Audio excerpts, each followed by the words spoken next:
Turn 62. An event here. We want to influence our husband, and instead of raising his opinion, we just got pregnant, so that's cool. We have an heir on the way. We gained XP. We had an event where we could choose culture or XP, and we went for XP, and then that gave us enough for a level, and we picked up Eloquent, which is pretty awesome. Gotta love Eloquent. So strong. Really boosts our culture output everywhere, which is amazing. So you can see here we gained quite a bit of culture. And then our last event, our heir is becoming cunning, although the new heir will replace her. Start an inquiry in Zadarkarta, start a Palton Cav, and rush it out with orders. That's 20 orders that we can burn on that Palton Cav that we should be able to upgrade next turn. Can assign some generals here, 3 generals that we have available for hunters to these units. Going to buy a tile over here, continuing to link up our cities, and likewise buy tiles.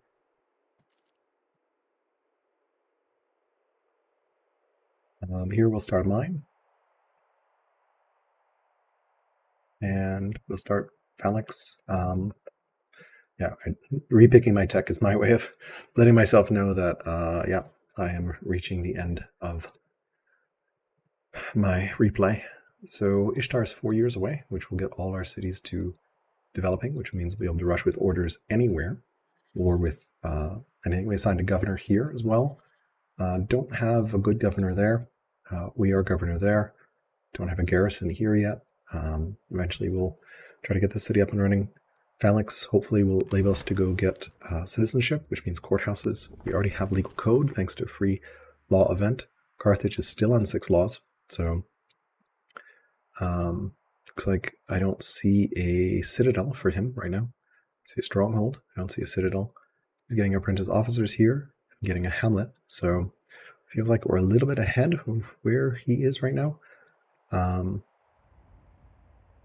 Saving my money for, we'll do 2 more maybe 1 or 2 more buys here. Buy here and buy here next turn, trying to link up the water and then link here, and then we'll get our scout to slowly start doing stuff here. We'll go here first so that we can get a hamlet here. That'll expand borders. Actually, we'll buy here just so we can get a lumber mill, honestly. Not even a hamlet. So, yeah. That should expand borders here. We buy here and then here. Should collapse nicely. We may not need to build that last city. This dude's chilling, waiting for these forests to respawn. Hopefully it'll happen soon so we can get a lumber mill up. Yeah. And here we're building another granary. Biremes on their way here and here. Bireme will basically plop here. We can't rush it yet. Attack timing. We're going to keep rushing Paltons and Cataphract Archers once that's available. Next turn, we should be able to upgrade all 5 of our Cataphract Archers, which will cost us almost all of our food and wood. And then we'll be able to start and rush out another one to have 6 the next turn. And we'll start moving units west as well. Right, I think that's it for this turn. I did start influencing my husband again, just to see if I can get to that plus 200. It'll give me a little bit more wisdom, or a little more science and wisdom. And yeah, looks like we're gearing up for an attack on Cartena, because it seems very poorly defended, and he does not have many/any troops. We've got all our road networks ready. We are connecting. This connection is our last one, and then this connection for this city to get it online to connect, as well as this city. And we'll be able to pretty much get anywhere we need to get within our empire. Not really going at wonders right now. Lighthouse maybe. I think I want to attack first and then potentially backfill with wonders. It's also hard going against a builder in wonders. He's going to, I think if I wanted to go the wonders path, I should have picked up architecture for engineering, but I don't like that tech path because I feel it's better to get military techs. And the issue with multiplayer is, unlike single player, you can't just ignore military and buy off your opponent. We will swap back from colonies once we're done buying. We may actually start, we're going to start an officer here, but yeah, I'll need to figure out how I want to collapse this. It may be that we don't actually go and buy all this stuff. We just build a road. Or actually, well, if we build a garrison, yeah. This will be a stronghold. This is racks, right? Yeah, so I guess, okay. Garrison racks. Yeah. Racks, stronghold, I guess this way.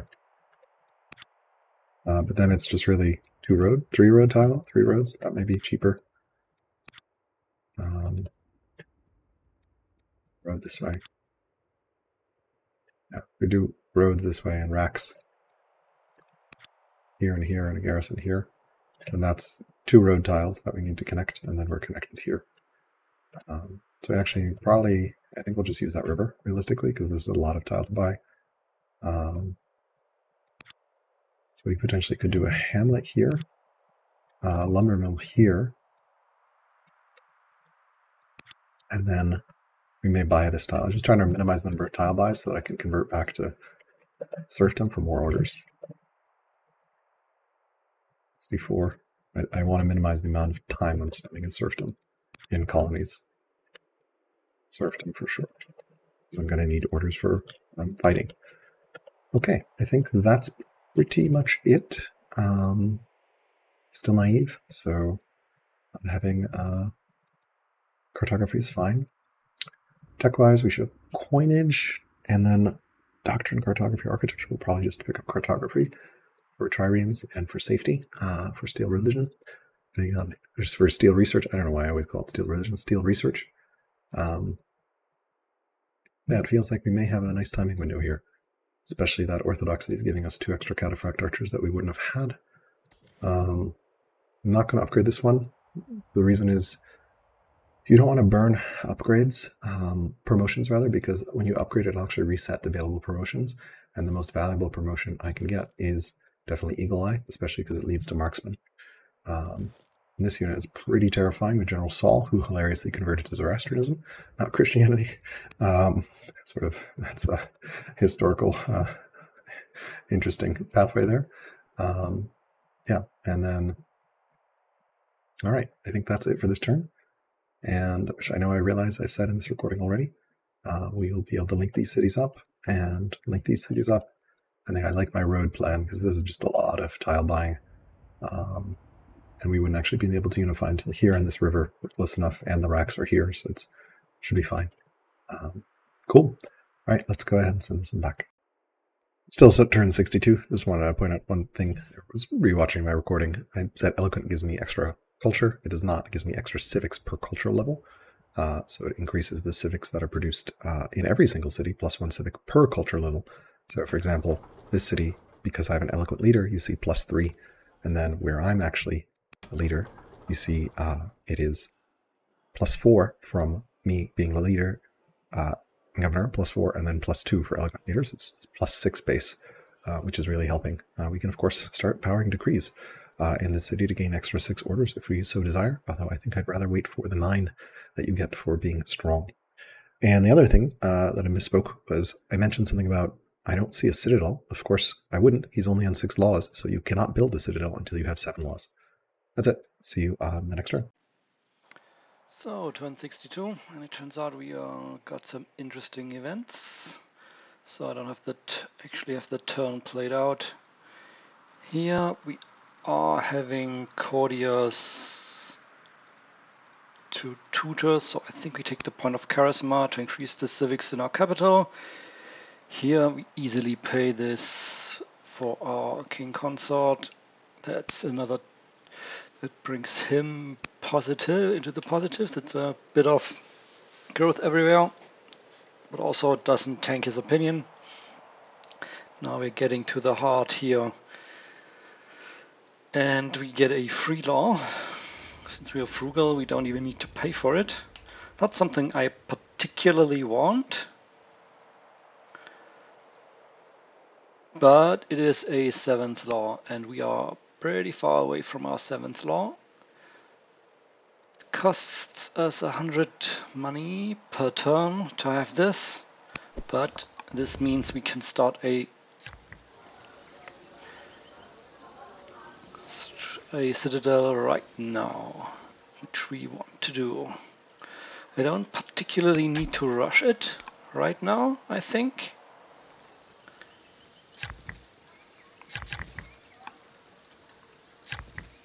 since we don't have any elephants actually. But that's fine. He doesn't consolidate any units here, so this is fine. Here we want the stronghold started.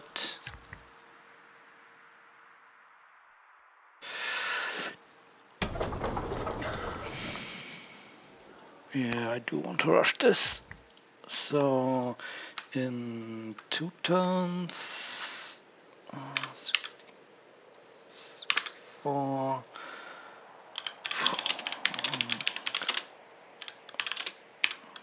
stronghold in rider's seat.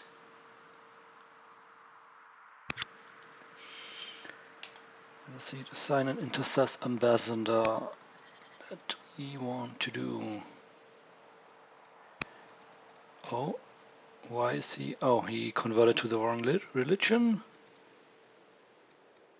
Oh, I didn't want to intercess, I wanted to convert, but that's okay. So we are just undoing this immediately. Convert.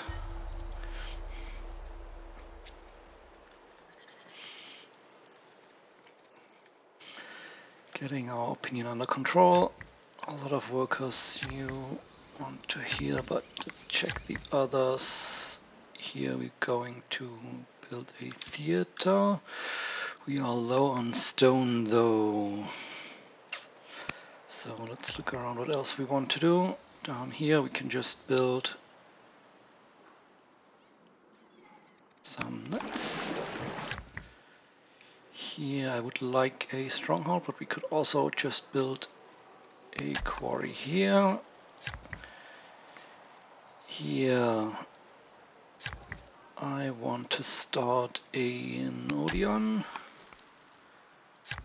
and finish this in 1 turn.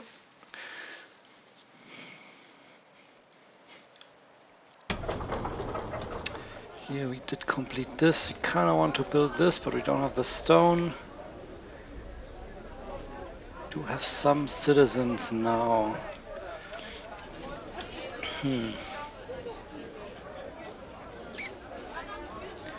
5 turns for an acolyte.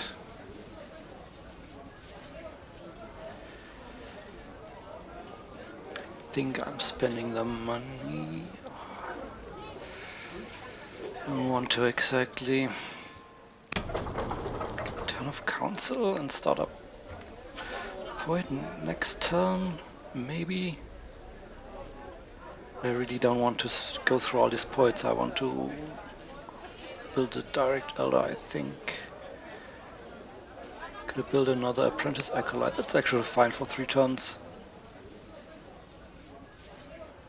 Is it though? Yeah, I think it is. It's 3 points of science, a bit of money, extra culture. Actually 5 turns. I think we can spend this here instead and keep the citizens available for other stuff. Did finish a worker down here. What are we doing? Just building a spearman, probably. Don't need more workers, I think.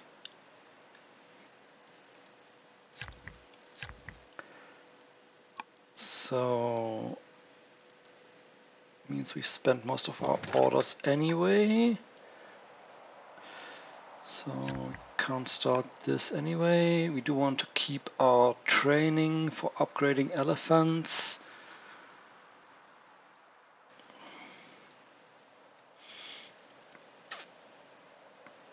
So ultimately, probably healing either this or the chariot, probably the worker.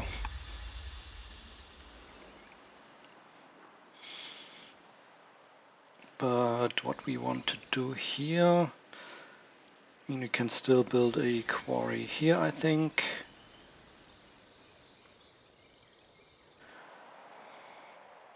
Maybe a fort on this hill. Do have some natural choke points that make attacking into here difficult without ships, but you can build, of course, build ships. Also just attack up here. So choose some spreads, that's good. That's what we want.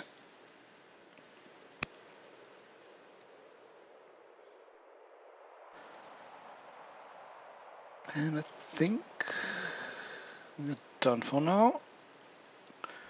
It kind of want to rush some stuff up here,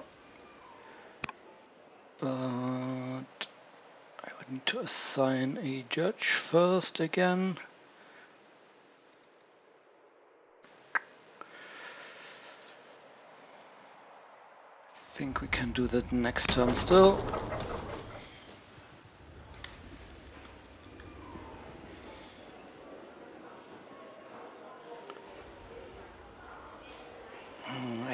I don't think so. I need to prioritize this. So we buy an order, slap the judge in here. This is the court minister that we want him for somewhere else. So money A.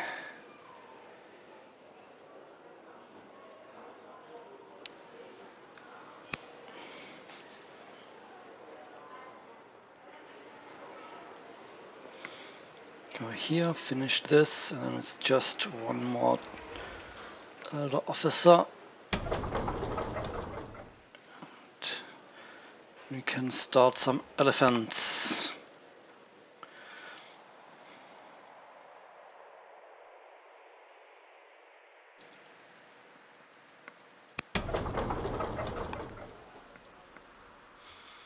Turn, two turn. If we can two-turn the other two improvements. And then we have to see what the tech draw gives us next turn. That's kind of important.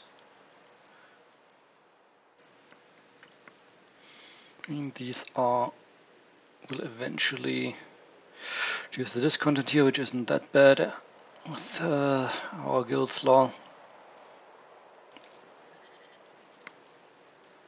Yeah. Wouldn't mind grabbing monasticism also for monotheism. We are getting our religion spread quite well, and the orders are very welcome. Would be very welcome. Anyway, that's it for now. See you soon. Turn 63. We'll pick citizenship. We had the event Revelation on the Road. General Saul is no longer a zealot. He's now converted to Christianity. One of our kids, we choose for them to be a diplomat. You get some XP from someone dying. We choose one of our kids, Aruku, to be a builder, not a diplomat. For the Revelation of the Road event, we chose ignoring the persecution of Christians, and that made General Paul endeared to us and removed some of the negative sides for Christianity. We had some Christian dissent. We spent civics in exchange to appease the local leaders, getting 40 opinion for 40 years. We do have Christian dissent here that we'll need to solve. Not an issue. We'll start a cataphract archer there. And we do various city things. All right, our goal right now is to get colonies up and running and do the last buy. So we buy there, which finally merges those cities. And their last event was our king gained discipline. We could have spent 670 to get some culture in this city, but since Ishtar is coming along, I'm not going to do that. I'm going to move this down here to buy this tile. We're going to build a hamlet here, which will expand borders, which will then collapse this, and then we just need 2 roads.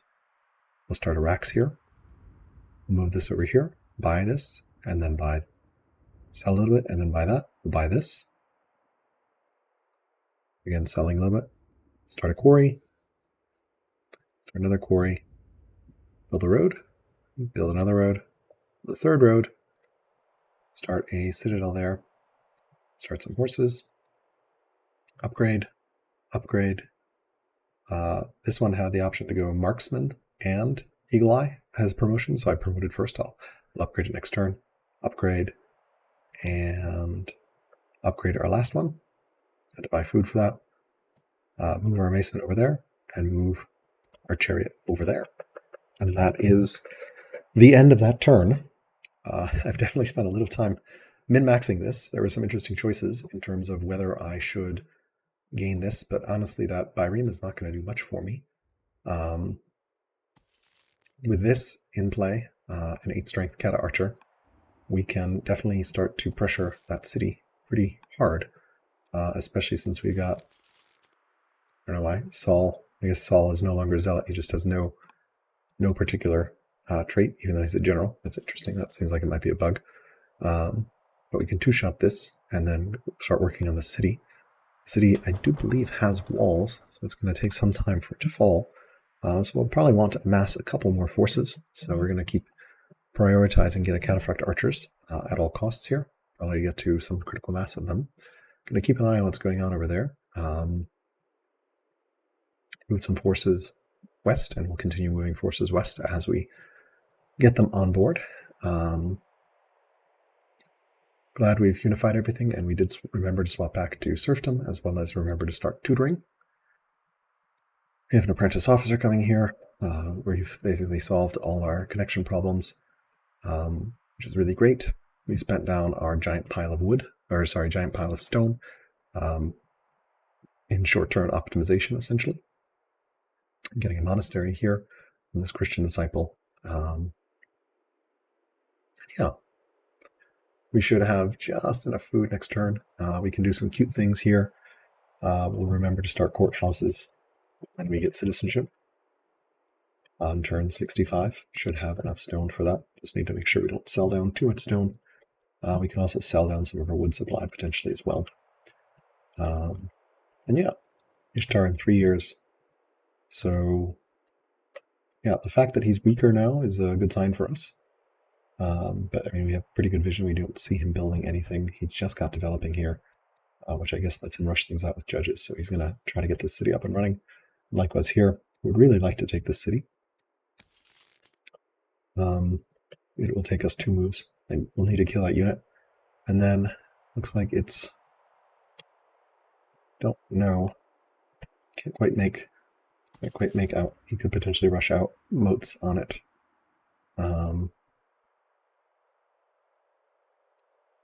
It's like 7 or 8 Cataphract Archers in order to be able to kill through that. Yeah, so we'll need to get some more forces, but I want to essentially get forces in here and attack the city as quickly as I can and take it out as quickly as I can. What can he do? He can come counterattack here. We've got plenty of orders though, so it's going to be challenging for him to deal, and yeah, we can have this come over here and stuff. All right, I think that ends this turn. Definitely really enjoying all those orders. We can always rush Cataphract Archers. Here we did with Civics, just because we had a lot of orders we wanted to spend. Next turn, we may not need to spend as many orders. We will see. Yeah, I think rushing it with orders is going to be very valuable, and Civics as they become available as well. All right, let's send this one back. And turn 63. Let's just walk through our worker actions quickly.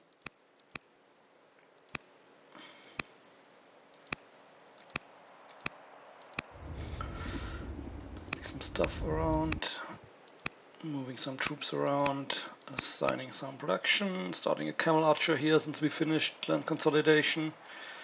Up here we got both of these, which is, it's good that we can select one of them, but it's unfortunate that the other is also in there. Well, we have portcullis next round, we grab citizenship. The Jordanians want the pearls, and I think we give it to them to keep them above friendly. So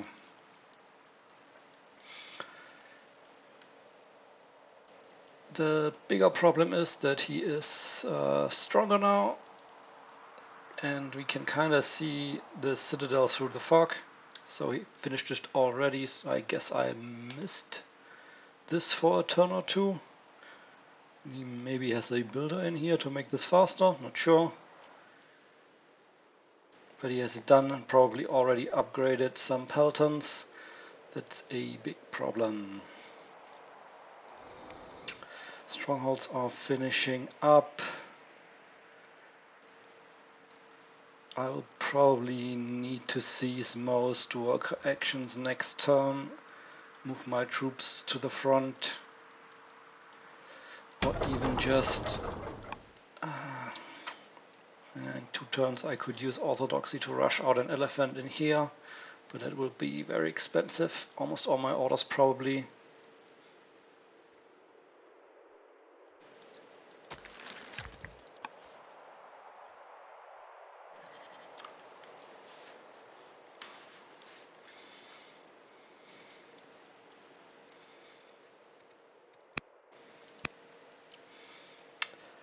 Yeah, this looks like, I mean, he will see that he's stronger and learn, so I doubt he will wait much. It will wait very long to actually start pushing somewhere. I have no idea where, and my troops are all spread out, so this game might not go much longer.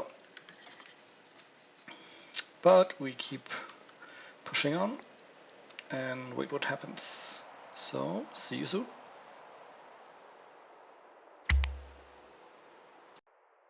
Turn 64.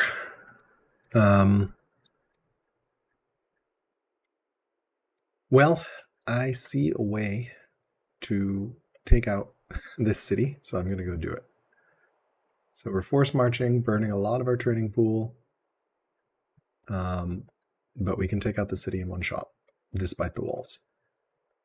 And I feel like it's better to take out the city right away than to wait, because it will, if I wait, he'll get moats. He's already getting a camel archer here. This is also, apart from this other city, his only source of elephants. He doesn't have anything really within range that he can counterplay. Yeah, I do have 1 6 strength dude here that I won't be able to upgrade, but that's okay. He can always go back and upgrade here when this finishes. I'm going to suppress Christian Descent here and not get another Kata Archer at the moment. Don't have tempo for that. But yeah, this guy, we, with our 6 units, have just enough, thanks to this commander, just enough to be able to take out this city. And I think taking out this city is really, really powerful and well worth doing on our part. We want to be really fancy. We can step off Ishtar next turn and then delay it until we flip the city. So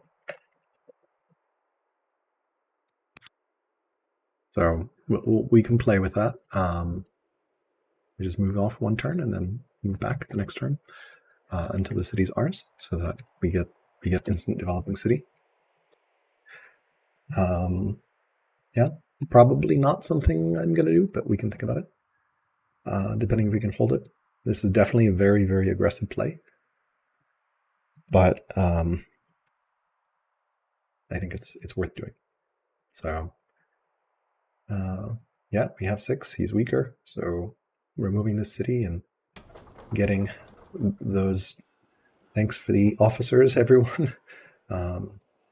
Yeah, just really great city to be able to get.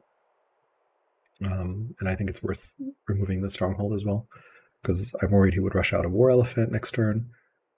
He can, of course, rush one out next turn here and then pull it back to upgrade here to get an 8 strength unit, but that's going to be a lot of micro for him. He's pulling this warrior over here. Not sure what this warrior's doing. Somewhat worried about what he's doing with warrior. He can do spearman, which means he has phalanx. Camel archers, which means he's land consolidation. That's a huge warning sign. That means he's going down this line. So, of course, if we attack before he has pikemen, it doesn't matter. But we are going to need to potentially go for windlass, because if he's got pikemen, we're going to want to respond to that with our own anti-pike play. So yeah, we will potentially go down windlass as well ourselves. But for now, he doesn't have pike. So, and we have a very, very slow maceman that can make its way over there. So yeah, I think this is worth doing. All right, sending this one back. 64. And he's moved in and taken our northernmost city. So I'm just going to concede at this point. This was our most built-up military city. I don't have a single elephant out yet. So this finishing next turn, but my no elephants out and my troops are dispersed everywhere. Even if I can consolidate my troops, there's not much I can do to counter these forces. He's just going to move forward, move on to this next. And there's nothing really I can do to stop him. Doesn't even chosen to add his mercenaries into his attacking force. It's a surprising amount of cataphract archers. I wouldn't have expected him to have that many. So he has been building peltons for a while, or maybe rushed out one or two of the, probably rushed out one cataphract archer with orthodoxy. Might just have rushed peltons these last few turns also, since the time he got orthodoxy. But yeah, that's came a bit earlier than I thought, but was kind of expected that this would happen. I was not going to get anything any troops out in time for his cataphract archers. Just made too many mistakes early or throughout the game, as well as the whole leader dying early. So yeah. I'm probably going to stop here for a second.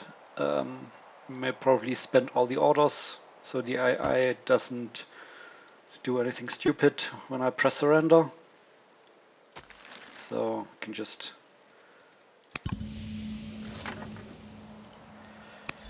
do some military movements to somewhat move our troops towards the top. Not that it really matters at this point. So putting this here and upgrading, and we're already more or less out of orders.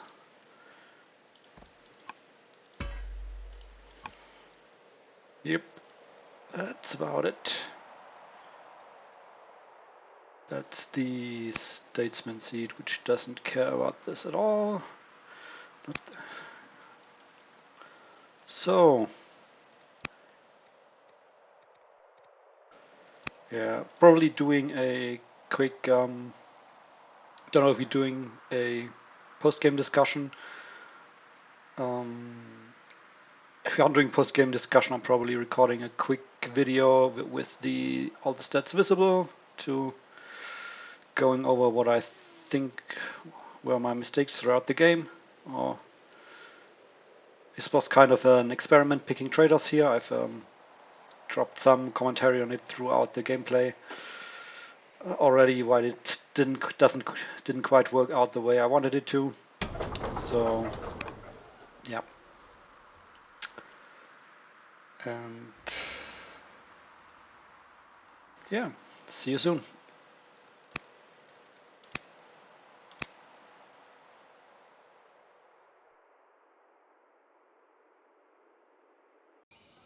Turn 65, Frederick has surrendered, and we have won a conquest victory. So looks like he didn't have a way to respond, which makes sense from what we saw here. Actually going to go directly into a post-game discussion. We were able to connect and chat about the game for a bit, so we'll go right to that.